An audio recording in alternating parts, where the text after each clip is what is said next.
Hello Internet, this is Chris McKee with Alamo Music Center in San Antonio, Texas. You can find us online at alamomusic.com. Today we have a full review for you of Taylor's new 2018 414ce-R with V-class bracing. Let's break that down for you so that this kind of makes sense as to what you're looking at here in my lap. So the 414 is a grand auditorium in Taylor's 400 series. It's been around for a long time, and it's really kind of a workhorse of a guitar, priced under $3,000, and the R designation on the end of this now denotes that this is a model with rosewood back and sides, East Indian rosewood. A few years ago, Taylor made the choice to go ahead and make this an all-gloss guitar, whereas before it had been satin back and sides, gloss top, really setting it apart really from the 300 series and moving it more upscale. And now adding rosewood back and sides to it, which is a tone wood that most acoustic guitar players really aspire to have on their instrument. The changes for this year mostly have to do with continuing that, adding an inlay pattern that started at the end of last year, and then bringing its new V bracing along to this model as well. And that's actually kind of surprising. We anticipated that we would see this guitar in the fall, and Taylor's been able to bring it out sooner than that, and we're really glad that they have. The V bracing, if you haven't seen our other videos, is a completely new, revamped departure from Taylor guitars, from X bracing to a new V brace that brings a lot of changes to the guitar. We'll talk about that in a second. Before we do that, let's talk about the other specs on the guitar. So it's grand auditorium body, which kind of is Taylor's original body design. It's a very modern body shape. It's just as wide and deep as a dreadnought with a tighter waist and a Venetian cutaway on this particular model, which is the C in the model name. What this body shape is going to give you, regardless of the series that you're playing, is good, strong strumming, but it's not as loud as a Grand Symphony or a Dreadnought. It's going to respond to fingerstyle better than either of those guitars, but not as well as a Grand Concert or like triple O size. It's basically your Goldilocks guitar. It's a Swiss Army knife where it does everything very, very well. So if you're a guitar player that plays a lot of styles like I do, these are what I own, and it would probably appeal to you. Or if you're a guitar player who wants to learn a lot of styles, then this is the kind of guitar that you should have. Something that handles flat picking and strumming and fingerstyle and percussive playing and everything very, very well. Okay, so that's the grand auditorium body. This particular model features a Sitka spruce top with East Indian rosewood back and sides. It's bound in crisp white plastic binding, ebony bridge, and fingerboard. The inlay on this fingerboard and the headstock is their Renaissance inlay done in Italian acrylic. That's acrylic with an accent. It's a joke. It's got a mahogany neck with a 25.5-inch scale and 1 3/4-inch nut width, which is standard on Taylor models for the most part that are US made. So the 300 series and up, most of those models are going to come with a 1 3/4-inch nut. You can choose as a standard model option a narrower nut if you prefer that. I prefer this. I think it's perfect. It's not too wide. It's not too narrow. It gives you a lot of space, and it's good. Kind of what this guitar is for. Goldilocks kind of handles everything very well. It has the ES2 pickup system, which we have compared to the previous system. Taylor's had this out for a number of years now, about 4 years, and it's a really fantastic piezo-based pickup that's not under any pressure right behind the saddle for a very natural acoustic response from the guitar. Now, because it's V-class, it has some of the aesthetic changes that come with the V-class. It has a black graphite nut. It has an inlay on the headstock, which it previously did not have for this series. And it has a V-class label inside, which has Andy Power's signature and Bob Taylor's in the watermark to denote that this is Andy Power's design. With all that said, let's talk about the bracing, because that's what really does a lot for this guitar under the hood. V bracing, by its name, is V parallel bracing rather than X bracing. So in the past, most acoustic guitars, and this one previously, had braces that ran across under the sound hole in an X pattern, and then additional braces on that to structurally support the top and at the same time try to give it flexibility. Because that's what you're trying to do. You're trying to make it stiff to support all of the tension of the strings, but make it flexible enough that you're getting good tone out of it, good volume out of it, and whatnot. Now the problems with that are if you try to increase sustain, you have to increase rigidity or the stiffness of the top, and that robs you of volume because it's now less flexible. If you try to increase volume, then you lose sustain because it's now flexible, and it's robbing the sustain or the vibration from the strings. So the idea behind this is to have the best of both worlds. By moving from an X brace to a V brace, you have two parallel braces that run down here on either side of the soundboard into the tail block. It's supported on either side by thin fan style braces, kind of giving you a very symmetrical brace pattern to the top.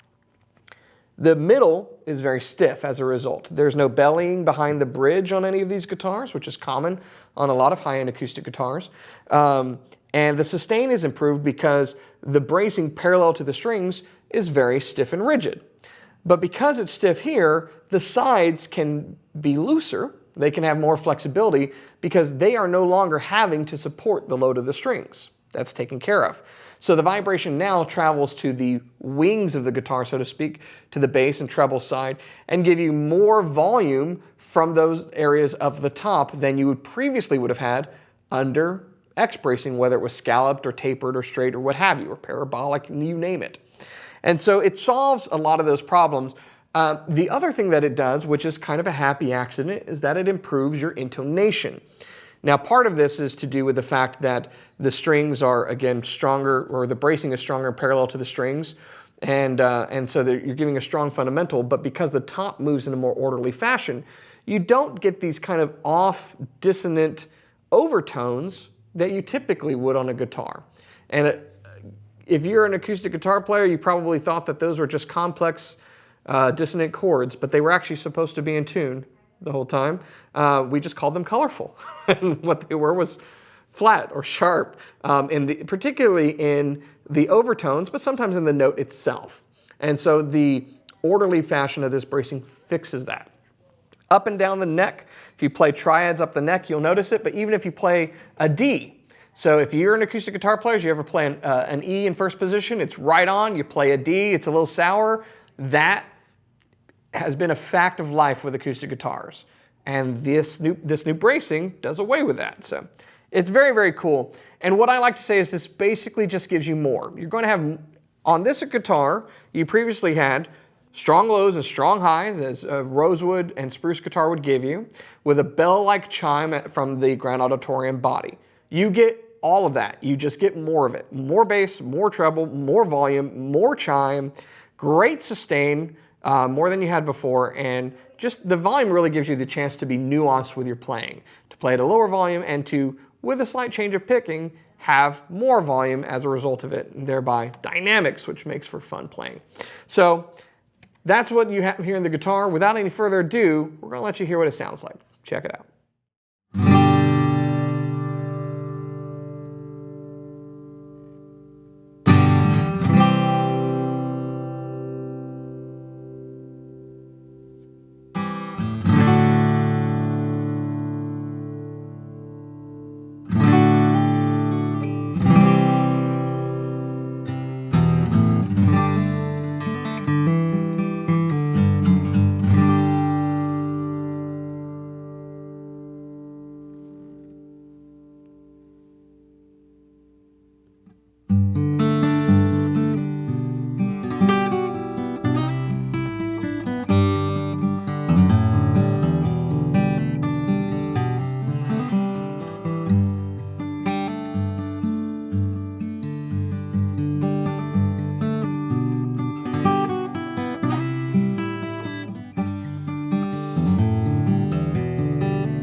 Hey, thanks so much for watching the videos we put out on YouTube.